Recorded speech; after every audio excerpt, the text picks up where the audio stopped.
अब तो आप लोग हमें पता है कि कहीं नहीं जा सकते क्योंकि you have been waiting and we have for you इस ईद पे उस्ताद राहत फ़तेह अली खान साहब। ज़बरदस्त बातें हो रही हैं, ज़बरदस्त गाने हो रहे हैं और बड़ा जो हम चाहते हैं ना ईद का माहौल हो वो माहौल है। लेकिन somebody else has also joined us जनाब right now। सितारे तो ज़मीन पे उतरे ही हुए हैं, लेकिन एक होते हैं स्टार, फिर बाज़ लोग होते हैं स्टार मेकर्स। किसी तारुफ के अब तो ये खुद भी मोहताज नहीं है। सलमान अहमद साहब, he has been a part of Rahat साहब team since years now. Music producers भी हैं, प्रोड्यूसर भी हैं, शोज भी देखते हैं। वही कपड़ों की जिनकी बात हो रही थी ना, उस्ताद सलमान अहमद साहब। ये तो मोर देन दैट है, ये तो दोस्त, सबसे बड़ी तो आप लोगों की दोस्ती है क्योंकि जिस तरह आपने जिक्र किया इनका ये शो मेकर भी हैं, शो मेकर भी शोमैन भी शोमैन भी है। मुझे लगता है और भी कुछ सीक्रेट्स निकल रही हो। ये हैं, ये वाकई स्टेज पर ऐसा नया इन्होंने आइडिया लेके आते हैं। मैं कहता हूँ कि एक वक्त डाला होता है अपनी ही टीम को कि जो मैंने वो चाहिए होता वो चीज़ें नहीं है, वो चीज़ ये असेंबलीज नहीं है यहाँ पे। ये तो बड़ी आपकी तो सलमान साहब बड़ी डिपेंडेबिलिटी है इन द सेंस कि अगर खान साहब जाने वाले हैं, स्टेज पे परफॉर्मेंस है तो सारा काम तो फिर आपका हुआ था कि खान साहब को कोई टेंशन नहीं है, वो जाके बस परफॉर्म करेंगे, तो all the rest of the work is yours. सबसे पहले ईद मुबारक। ईद मुबारक जी। खान साहब आपको भी ईद मुबारक, खैर मुबारक। बड़ी अच्छी बातें आपने कही, खान साहब ने भी कही। थैंक यू खान साहब। मैं सिर्फ खान साहब का एक फ़ैन और एडमायरर हूँ। ये मेरी फर्स्ट लास्ट एंड ओनली हकीकत है। एक्चुअली जानना है किसने मुलाकात कराई, कैसे मिले? ऐसे ही जाके मिल लिए? आपसे भी कोई बंदा अजनबी आके मिल रहा है, आपने कहा अच्छा जी आपने कुछ प्रपोजल दिया? ऐसे अच्छे काम इंसान नहीं कर सकता, सिर्फ अल्लाह की ज़ात करती है। तो इंसान भी कर सकता है। नहीं जी, वो खान साहब was touring in 2011, north America का खान साहब का टूर था। और मुझे कुछ I've been in the show business since 1985 from the age of 16। और मुझे कुछ शोज़ ऑफर हो रहे थे खान साहब के। तो उनके फ्लोरिडा का फोर्ट लॉरेडेल का मैंने एक शो किया था और कैरिबियन के 2 किए थे। So that's why the 8th of May is a milestone in my career with Khan साहब, कि वहाँ मुलाकात हुई थी और शो हुआ था। और एक बड़े डिफ़िकल्ट सर्कमस्टांसिस में शो हुआ था। खान साहब manager had just passed the day before. Khan साहब ने जिनकी डेथ हुई थी श्रीवास्तव साहब की, फिर वाइफ ने कॉल करा कि भैया आप शो को कंटिन्यू करें। तो तब फिर हमने उनके कहने पे शो को कंटिन्यू करा। और ऐसे सर्कमस्टांसेस में परफॉर्म भी करना कितना मुश्किल, बहुत मुश्किल था हमारे लिए। तो बहुत प्रॉब्लम हो गई हुई थी स्टेज पर, क्योंकि वो जो लोग थे जो फोर्ट लॉरेडेल में बैठे हुए थे उनको हमारी सिचुएशन का पता ही नहीं था। वैसे कभी कभी आपका मूड ऑफ होता है ना, बंदा बस चिड़चिड़ा हुआ बहुत है, नहीं वो नहीं होता। हाँ नहीं, और वैसे आपको देख के भी नहीं लगता। म्यूजिक के साथ नहीं, म्यूजिक के साथ नहीं। अगर मुंह में अब चिड़चिड़ापन किसी और जगह पे किसी और पे गुस्सा निकाल दूंगा, म्यूजिक पर नहीं। लेकिन सलमान साहब वैसे आपका भी काम बड़ा टफ है। आई मीन आपने ठीक करना पड़ता है कभी-कभी। नहीं, और वो हम सबका सही करना। खान साहब माशाल्लाह भाई जो भी हो। लेकिन खैर आपके काम में part of your job is also to keep the upbeat रखना हर चीज को। परफॉर्मेंसेस हो रही हैं, आपकी अपीयरेंसेस हो रही हैं, मतलब खान साहब जहाँ अपीयर होते हैं हर जगह तो परफॉर्म नहीं कर रहे होते। इनकी पर्सनैलिटी है एक, इनको वैसे भी तो बुलाया जाता है, तो आपके काम में तो ये भी आ जाता होगा। नहीं जी, कहते हैं ना लाइव में there is no retake, but many things have happened. There was a show once जब वो एयर स्पेस में in Turkey, I believe कोई volcano वगैरह कोई ऐसा मसला था, the one runway could only go. Toronto में sold out show, Khan Saab arrived alone, I was there and just the sound engineer, there was no musicians there. Sold out 9,000 लोगों का show. Hold that thought. ये बहुत ही क्या किया? Break लेंगे, break के बाद जब वापस आएंगे तो क्या वो शो जो है इनको टोरंटो में बगैर म्यूजिशियंस के हुआ या फिर कुछ मैनेज किया वहीं से कंटिन्यू करेंगे? थिंक कि कोई होगा जो आज का शो हमारा ईद स्पेशल मिस करेगा, because we have no other than Ustad Rahat Fateh Ali Khan who is singing for us. और इतने कैंडिड तरीके से हमारे साथ जो है वो अपने एक्सपीरियंसेस भी शेयर कर रहे हैं। He is been all over the world, he is been performing. अच्छा, एक इंतहाई कॉन्फिडेंट इंसान कभी लेकिन कभी आप इनसे पर्सनली मिले ना तो आपको ऐसा लगेगा कि बात करते हुए शर्मा रहे हैं, तो बड़े क्यूट लगते हैं उसके। नहीं, जो विंड है बाय द वे, तो म्यूजिक में आपको इनका ह्यूमर और विट का लेवल शायद डजंट रीच यू, लेकिन ये हमें बड़ी अच्छी तरह पता चल गया है।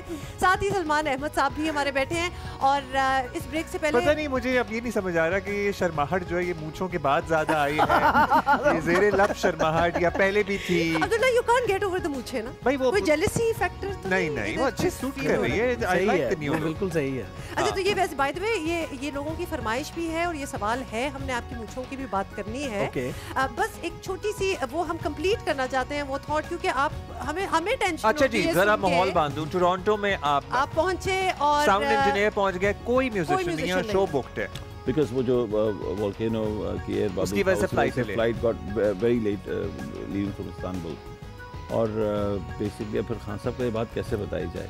खान साहब को ग्रीन रूम में थे खान साहब, तो खान साहब ने कहा मेरा हारमोनियम कहाँ है, बिकॉज वो हमेशा अपना प्रयास करते हैं बैठ के हारमोनियम। खान साहब को हारमोनियम से शुरू किया। खान साहब हारमोनियम इसलिए नहीं कि अभी तक आए नहीं। मैंने कहा चलो आ जाएंगे। मैंने कहा खान साहब को टाइम पे आएंगे भी नहीं। कहते हैं क्या मतलब है आपका टाइम पे आएंगे भी नहीं। मैंने कहा खान साहब ऐसी बात हो गई है, वो जो एक मसला चला है वहाँ, तो कहते हैं फिर क्या होगा। खान साहब शो तो करना होगा। कहते हैं कौन करेगा। फिर खान साहब के अगेन थैंक्स टू खान साहब के, उन्होंने जो शागिर्द हैं उनके वो भी कनाडा में भी मौजूद थे और वो हमारा शो देखने के लिए आए हुए थे। अच्छा तो यानी वो ऑडियंस में होंगे, वो ऑडियंस में थे, वो लोग शो देखने के लिए आए हुए थे। कुछ 4-5 लोग तो हो गए। हाँ। मैंने कहा काम खिंच जाएगा। तो इंस्ट्रूमेंट भी उनके, फिर उन्होंने इंस्ट्रूमेंट भी मंगवा लिए। मैंने सिर्फ फर्स्ट हाफ ही वो था, उनको बर्दाश्त करवाना था। इसमें कोरस भी खुद किया आपने? उसमें कोरस भी मैंने किया, बड़ी जान लगा दी मैंने। और आपने ऑडियंस को नहीं बताया कि हमारा बैंड नहीं मौजूद है। ये कोई हमने सेगमेंट बना दिया। हमने उसको सेगमेंट बना दिया कि आज आप बगैर बैंड के सुनेंगे, परफॉर्मेंस सुनेंगे। आज वो होगा जो आपने कभी नहीं देखा हुआ, पहले नहीं देखा। तो वो इस तरह से हमने वो जो हाफ टाइम तक वो तो हो गया। उसके बाद वो हाफ टाइम तक हमारा ओरिजिनल ग्रुप बैंड आ गया था। अच्छा ये बातें तो ये किस्से ऐसे इनके पास बेशुमार हैं, हम ब्रेक्स में भी सुन रहे थे, लेकिन बात वापस आ जाती है किस पे, मूंछ पे। तो हमने ना अब कोई बात नहीं होगी आज जब तक हमें पता नहीं चलेगा, क्योंकि खान साहब बात ये आपको कहीं किसी ने फरमाइश तो नहीं की आपसे कि नहीं फरमाइश मेरे अंदर नहीं, मेरी फरमाइश को कबूल करा हुआ। कभी कभार अपने आप को भी इंसान खुश करने के लिए चीजें करता है।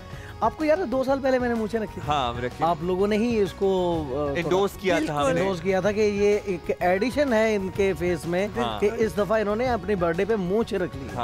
वो तब से कंटिन्यू नहीं तब मैंने वो साफ फिर करवा दिया। फिर उसके बाद मैंने फिर अगले साल बर्थडे पे फिर मैंने मूंछ रखी। ये बर्थडे और इसका कोई खास ताल्लुक? यस, क्योंकि मैं मूंछ के साथ पैदा हुआ था। There you go। ये वो चीज है जो हम आपको बता रहे थे, ये आम लोग इस तरह मिस आउट कर देते। आपका जाहिर है यहाँ बहुत बड़ा नाम, लेकिन आपने बहुत ज़्यादा काम किया क्रॉस द बॉर्डर जाके भी, और सलमान साहब आपका भी जाहिर है उसमें एक किरदार रहा, और खान साहब आपका टैलेंट तो था, पूरी दुनिया उससे वाकिफ तो है। आप जब पहली दफ़ा जब इनिशियल ये काम शुरू हुआ, महेश भट्ट साहब और वो पूजा भट्ट वाला, बिल्कुल वो सारे, आपको लगता था कि आप इतनी कंपेटिटिव इंडस्ट्री में जहाँ पे लता मंगेशकर एंड रफ़ी साहब एंड ऑल दैट, आप उस इंडस्ट्री में एक लेजेंड की हैसियत इख्तियार कर लेंगे? सही बताऊं तो मुझे ये मुझे नहीं। और मैं तो एक्चुअली वहाँ पे जब मेरा पहला जो गाना आया वो मैंने बॉलीवुड फिल्म इंडस्ट्री के लिए नहीं गाया था। वो तो हमारी एल्बम का सॉन्ग था, जो कि जिसका नाम ही लगन था। हम उसको यहाँ पे प्रिपेयर कर रहे थे, तो अनफॉर्चुनेटली जो ऑनर था, जो सजाद पंजवानी है, वो उनकी डेथ हो गई। तो फिर ये एल्बम यहीं पे रहा। पूजा भट्ट जी आई हैं, उन्होंने इसको सिलेक्ट किया है, इस पूरे एल्बम को उन्होंने ख़रीदा है, तो फिर अपने उन्होंने फिल्म में उसको लिया। मैंने बॉलीवुड फिल्म इंडस्ट्री के लिए शुरू में इंडस्ट्री के लिए नहीं गाना गाया था, ये मेरे एल्बम का सॉन्ग था। हाँ, वो इट जस्ट हैपेंड। लेकिन उसके बाद जब आपने जाके वहाँ काम करना शुरू किया, आप पे किसी भी किस्म का, वैसे तो आप में नहीं होगा आई एम श्योर, लेकिन किसी भी किस्म का कोई प्रेशर था आप पे? प्रेशर तो होता है जब आप अपने मुल्क का नाम अपने साथ लेके चलते हैं ना, उसी वक्त से आपका बॉर्डर से प्रेशर शुरू हो जाता है कि आप बाहर जा रहे हैं, तो पाकिस्तान का नाम आपके साथ जुड़ा हुआ है। और जब स्क्रीन पे लगता था तो किस हीरो पे ज्यादा जचती थी आपको लगता है? ऑब्वियसली सलमान खान साहब पे सही लगी है आवाज। और बड़ी अब तो एक ऑलमोस्ट आप एक्सपेक्ट कर रहे होते हैं, आप जैसे कोई सलमान खान की भी मूवी हो तो मतलब चाहते हैं कि अजय पर भी, अजय देवगन पे भी बहुत अच्छी लगी। और जो बैकग्राउंड फिर इनकी आवाज, जो बैकग्राउंड स्कोर में जब इनकी आवाज होती है और फिर चाहे आगे कोई भी चेहरा हो फिर वो आवाज ही होती है। बस ये अल्लाह का। अच्छा अभी आप ही ने सलमान साहब आप ही ने ओरे पिया याद दिला दिया। वैसे तो कोई इतनी लंबी लिस्ट है कि हम सोच रहे थे आज दिन में कि यू नो कल से सोच रहे थे कौन कौन से गाने सुनेंगे, लेकिन ओरे पिया भी अगर जी उड़ने लगा क्यों मनवा बुला रे आया कहां से ये हौसला रे ओरे पिया ओरे पिया। वाह वाह वाह वाह, जबरदस्त। एक माहौल ही बन जाता है। और टू बी वेरी ऑनेस्ट जब आप स्टार्ट करते हैं ना खान साहब गाना तो हम भूल जाते हैं कि हम यहाँ एक लाइव हैं और हम हमारा दिल चाहता है बस सब दूर हो जाए और हम आपको सुने। आपकी आवाज को साजों के सहारे की जरूरत नहीं है। आपकी आवाज को साजों के सहारे की जरूरत नहीं है। आप ऑलमोस्ट एक एक्सटेंशन है उस्ताद नुसरत फतेह अली खान साहब की, तो लिहाजा जब वो यू नो जिस तरह कहते हैं ना one door closes and the other one opens up, तो राहत फतेह अली खान साहब का एक door opened up after he left. लेकिन आपसे जानना, अनफॉर्चुनेटली मैंने ऐसा कभी सोचा नहीं था कि उनके चले जाने से ये इस तरह का डोर ओपन होगा।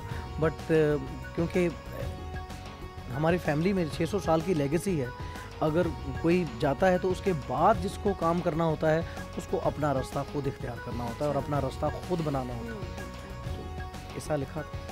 कोई उनके साथ कोई ऐसी याद जो कि आपको हमेशा याद रहे और जो शायद आपने इतना शेयर ना किया हो? हम चाहते हैं कि कोई अपनी पुरानी यादों में से कुछ आप शेयर करें। नहीं वैसे तो सभी कुछ पता है, यूट्यूब पे मेरे बहुत सारे बयानात हैं और खान साहब के बारे में तो मैं बात करने के लिए बैठूं तो रातें गुजर जाएं।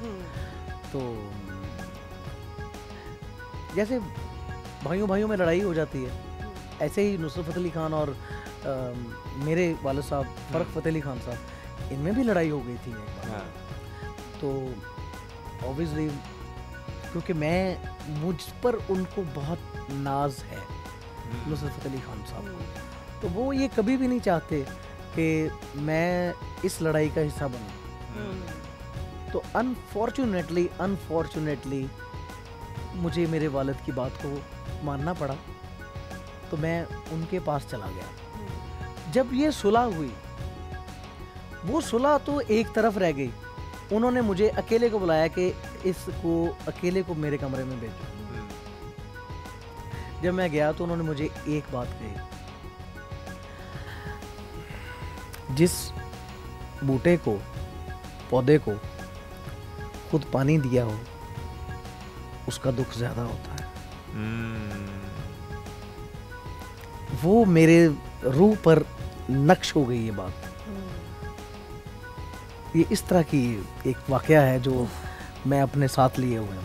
अच्छा, जब माशाल्लाह इतना फेम, पैसा, दौलत, सब कुछ, इज्जत, शोहरत सब मिलती है, तो कहते हैं ना कि इंसान में कभी कोई तकब्बुर या अकड़ का एलिमेंट, कभी इंसान तो इंसान है, इंसान तो खता का पुतला है। तो ग्राउंडेड रहने के लिए या हम्बल रहने के लिए या ज़मीन से जुड़े रहने के लिए या अपने आप की हकीकत याद रखने के लिए क्या करते हैं? घर के काम करते, बर्तन धोते, ये बहुत ही अच्छा है। झाड़ू देता हूँ, टेबल साफ करता हूँ। प्लीज ये क्या आप कहेंगे? और बच्चों को आप पहले कह चुके कि आप झूठ नहीं बोलते, आपने डिक्लेयर कर लिया, तो अब आप क्या? सलमान साहब की भी मैं कर सकता, मैं करते हैं, कर गुजरता हूं। हम आपको नहीं इमेजिन कर सकते। अच्छा, सलमान साहब की ये ऐसा नहीं था कि आज जितना शोहरत है और हलाल रिस्क है मेरे पास, ये कभी मेरे पास था, ऐसा नहीं है। हालात सबके एक जैसे नहीं होते। ऐसा टाइम था कि जिस वक्त मेरी जो वालदा हैं वो डायलिसिस पे थी और मेरे पास उनका डायलिसिस कराने के लिए भी पैसे नहीं थे। तो अगर मेरे पास डायलिसिस करवाने के लिए पैसे नहीं होंगे तो मैं मुलाजमों को पैसे कहाँ से दूंगा? ऐसा ही है। ठीक है, तो मुलाजम भी कोई नहीं समझिए। तो हमारे घर में मेहमान आ गए, तो वो उस मेहमान को आदत थी कि 4-5 नौकर होते हैं, वो कहाँ हैं? अब उनके लिए मैंने खाना ऑर्डर करना था, खाना तो तब ऑर्डर करूं जब पैसे हों। अच्छा, इतने तो फिर मैं हाँ बहुत बुरे हालात। और मैं किचन में गया तो किचन में 2 अंडे पड़े थे और डबल रोटी पड़ी थी, वो मैंने अंडे बनाए। जैसे भी वो बने, वो सुबह के 4 बजे आया हुआ था वो, तो मैंने उसको नाश्ता कराया। उसके बाद उसने एक प्रोग्राम बुक करने के लिए आया था वो, तो वो एक सॉर्ट ऑफ अमाउंट लेके आया था कि जो एडवांस के तौर पे होती, वो मुझे उसने दिए, वो थे 20,000 रुपया। सही। वो मेरे लिए बहुत था। मेरे लिए मेरी वालदा का 1 महीने के डायलिसिस थे वो। तो उसमें से उसने वो मुझे कहा कि इसमें से मुझे किराया जाने के लिए दीजिए।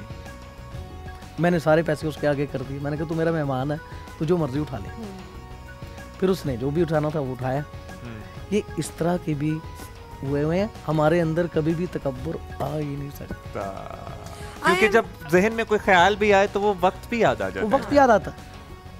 लेकिन मैं इस वक्त वैसे एज अ फुट नोट मैं आपका इतना शुक्रिया करना चाहती हूँ कि आप हमारे साथ ये बातें भी शेयर करें, क्योंकि बहुत से लोग ये नहीं देखते। वो अभी आपको प्रेजेंट देखते हैं और वो नहीं देखते कि पीछे क्या क्या स्ट्रगल हो। वो बहुत कुछ है।